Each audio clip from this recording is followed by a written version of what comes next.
Hi, Ajith Kumar ஒரு படத்துல ஒரு டைலாக் சொல்லுவாங்கல்ல, என் வாழ்க்கையில ஒவ்வொரு நாளும் ஒவ்வொரு நிமிஷமும் ஏன் ஒவ்வொரு நொடியும் நானா செதுக்குனதுடா அப்படின்னு சொல்லுவாங்கல்ல. இதை நம்ம ஃபன்னா ஜாலியா பேசிட்டு போயிருப்போம். பட் இதுக்குள்ள மிகப்பெரிய ஒரு உண்மையே இருக்குங்க. அது என்ன அப்படின்னா, உண்மையாவே நம்ம லைஃப்பை நாம தாங்க செதுக்கிக்கிட்டு இருக்கோம். நம்ம தோத்தாலும் அதுக்கு நாம தான் காரணம், நம்ம ஜெயிச்சாலும் அதுக்கு நாம தான் காரணம் இல்லையா? ஏன்னா தோல்வியோ வெற்றியோ நம்ம வாழ்க்கைக்குள்ள நாம தான் அதை அனுமதிக்கிறோம். இப்போ நம்ம ஜெயிச்சிட்டோம்னா நம்ம என்ன சொல்றோம்? நான் கஷ்டப்பட்டு உழைச்சேன், நான் ரொம்ப ட்ரை பண்ணேன், ரொம்ப ப்ராக்டிஸ் பண்ணேன், அதனால நான் ஜெயிச்சேன் அப்படின்னு சொல்லலாம். ஆனால் நம்ம தோத்துட்டா நம்ம என்ன சொல்லுவோம்? எனக்கு இவங்க அப்படி பண்ணிட்டாங்க, அவங்க அப்படி பண்ணிட்டாங்க, இது இல்லை அது இல்லை, பிளா பிளா பிளா, நம்ம ஏதாச்சும் ஒரு ரீசன் சொல்லிக்கிட்டே தான் இருப்போம். கரெக்டா? எல்லாரோட வாழ்க்கையிலேயே எல்லாமே நிறைஞ்சு கிடைச்சிடாதுங்க. ஏன்னா சிலது இருக்கும், சிலது இருக்காது, சில உறவுகள் அமையும், சில உறவுகள் அமையாது. அப்படி இருக்கிறப்போ நம்ம எந்த சூழ்நிலையில் இருந்தாலும் நம்ம வாழ்க்கையை நம்ம இப்படி தான் போகணும் அப்படின்னு தீர்மானிக்கிறதுல தான் அந்த உண்மையே இருக்குது. இப்போது சிலருக்கு சூழ்நிலைகள் வேறு வேறு மாதிரி இருக்கும் இல்லையா? சிலர் அம்மாவோட கண்ட்ரோலில் இருப்பாங்க, சிலர் ஒய்ஃபோட கண்ட்ரோலில் இருப்பாங்க, சிலர் ஹஸ்பண்டோட கண்ட்ரோலில் இருப்பாங்க, வேலை செய்கிற இடத்துல அவங்களோட சீனியர்ஸோட கண்ட்ரோலில் இருப்பாங்க. இப்படி இருக்கிறப்போ எல்லாருக்குமே அந்த ஒரு சூழ்நிலை கண்டிப்பாக சேஞ்ச் ஆகுது.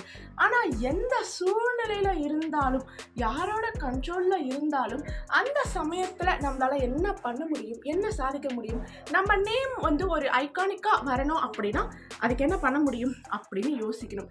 எதுக்குமே வழி இல்லாமலாம் இருக்காதுங்க. கண்டிப்பாக ஏதோ ஒரு வழி நமக்கு இருக்கும்.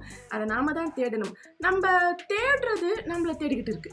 இது சொல்லுவாங்க இல்லையா ஒரு டைலாக்கை.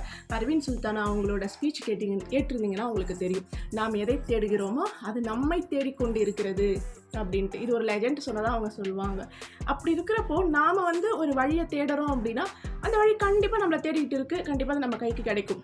பட் நம்ம தேடலை அப்படின்னா அது அங்கேயே தான் இருக்கும் இல்லையா? அப்போது நம்ம எந்த மாதிரியான ஒரு சுச்சுவேஷனில் நம்ம இருந்தாலும் நமக்கு ஏதோ ஒரு வழி தேவை அப்படிங்கிறத நாம் தேடிக்கிட்டே இருக்கணும். தேடின உடனே கிடைச்சிடுமா அப்படின்னா சிலருக்கு சான்ஸ் இருந்தால் கிடைக்கலாம், சிலருக்கு அது கொஞ்சம் டிலே ஆகலாம். பட் எதுவுமே நம்மளால் செய்ய முடியாது அப்படின்னு மட்டும் நம்ம இருந்துடவே கூடாது.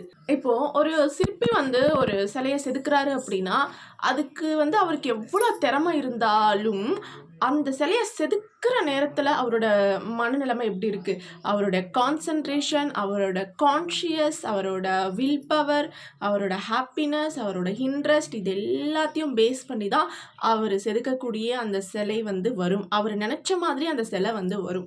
அப்படி இதில் ஏதோ ஒன்றுத்தில் ஏதோ ஒரு மைனஸ் பாயிண்ட் இருக்குது அப்படின்னா கூட அவரோட டார்கெட் இருக்கு இல்லையா, அவர் நினச்ச மாதிரி ஒரு ஸ்டாச்சு அது அவருக்கு கிடைக்கவே கிடைக்காது. அப்போது இதே மாதிரி நம்ம லைஃப்பை கம்பேர் பண்ணி பாருங்கள்.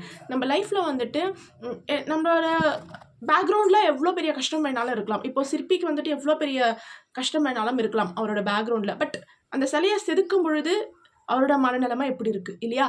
அதே மாதிரி நம்ம லைஃப்பில் நம்மளோட பேக்ரவுண்டில் ஏகப்பட்ட பிரச்சனைகள் இருக்கலாம். அது விதவிதமாக இருக்கும் ஒருத்தருக்கும். எப்படி என்ன இருந்தாலும் நம்மளோட லைஃப்பில் நமக்குன்னு ஒரு கோல், நமக்குன்னு ஒரு ஐடியா, இது எல்லாத்தையும் நம்ம கரெக்டாக பண்ணணும் அப்படின்னா நம்மளோட கான்சன்ட்ரேஷன், நம்மளோட கான்ஷியஸ் பவர், இது எல்லாமே நம்ம ஒரு பாயிண்டில் வைக்கணும். அப்படி வைக்கும் பொழுது நம்ம லைஃப் மூவ் ஆன் ஆகிக்கிட்டே இருக்கும். எவ்வளோ பிரச்சனை வந்தாலும் நம்ம ஸ்டக் ஆகி நிற்க மாட்டோம். பட் நம்ம லைஃப்பை நம்ம என்ன பண்ணிக்கிறோம் அப்படின்னா ரொம்ப காம்ப்ளிகேட்டடாக ஆகிக்கிறோம். நமக்கு இருக்கக்கூடிய பிரச்சனைக்குள்ளே நம்ம போய் சிக்கிக்கிட்டு லைஃப்பை மூவ் ஆன் பண்ணுற விஷயத்தில் நம்ம கான்சன்ட்ரேட் பண்ண மாட்டேங்கிறோம். நம்மளால் முடியுமா முடியாதா, இவ்வளோ பெரிய பிரச்சனை நமக்கு பின்னாடி ஓடிக்கிட்டு இருக்கே, நம்மளால் எதையுமே செய்ய முடியலையே அப்படிங்கிற தாட்டு மட்டும் நமக்குள்ளே ரன் ஆகிக்கிட்டே இருக்கும்.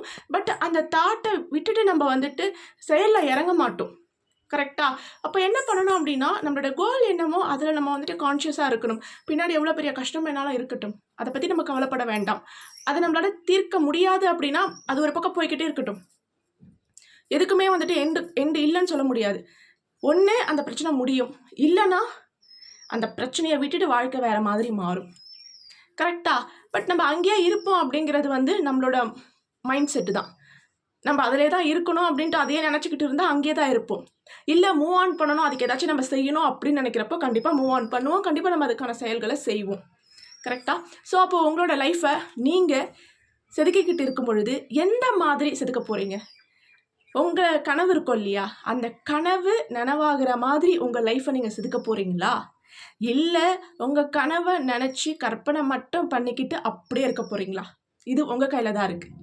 நீங்களும் ஒரு நாள் உங்கள் லைஃப்பை நீங்களே செதுக்குனது அப்படின்னு கண்டிப்பாக ரொம்ப ஒரு சந்தோஷத்தோட ஒரு கர்வத்தோட சொல்லணும்னு நான் ஆசைப்பட்றேன். கண்டிப்பாக சொல்லுவீங்கன்னு நான் நினைக்கிறேன்.